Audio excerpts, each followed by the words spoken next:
ইরানকে পারমাণবিক শক্তিধর হতে না দিতে শুরুতেই তাদের উপর পরিকল্পিতভাবে যৌথ হামলা চালায় যুক্তরাষ্ট্র ও ইসরায়েল।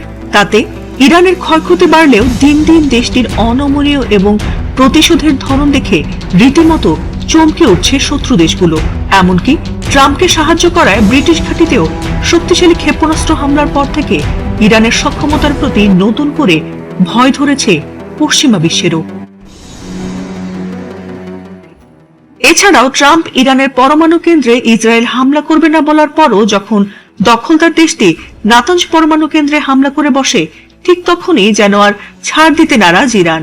এরপর সেটির প্রতিশোধ যে ইরান কতটা ভয়াবহভাবে নেবে তা বোধহয় আঁচও করতে পারেনি নেতানিয়াহুর ইসরায়েলি বাহিনী।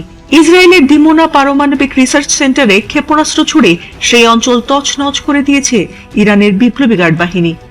এমনকি তাতে ইসরায়েলের দক্ষিণাঞ্চলীয় শহর দিমোনা ও আরাদে 2 শতাধিক মানুষ আহত নিহত হয়েছে। আর সেই রেশ কাটতে না কাটতেই ইসরায়েলে এবার রেকর্ড সংখ্যক মিসাইল ছুড়ে হামলা চালিয়েছে ইরান। আর তাতে গোটা দেশই কার্যত ধ্বংসস্তূপে পরিণত হয়েছে। আহতদের অনেকের অবস্থা আশঙ্কাজনক। ভয়াবহ এই হামলার পর আক্রান্তদের এলাকায় জরুরি অবস্থা জারি করা হয়েছে। ইসরায়েলি ডিফেন্স ফোর্সেস আইডিএফ এর এক বিবৃতিতে এসব তথ্য জানানো হয়েছে। তারা জানিয়েছে যে ইরান তাদের উপর 400-এরও বেশি ব্যালিস্টিক মিসাইল ছুড়েছে, আর তাতে তছনছ হয়ে গেছে তাদের গুরুত্বপূর্ণ স্থাপনা সহ ইহুদিদের বাড়িঘরও।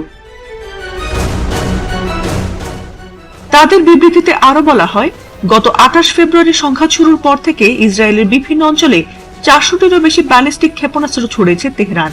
আর এসব হামলার পরিপ্রেক্ষিতে দেশ জুড়ে সর্বোচ্চ সতর্কতা জারি করা হয়েছে এবং জনগণকে নিরাপদ আশ্রয়ে থাকার নির্দেশ দেওয়া হয়েছে।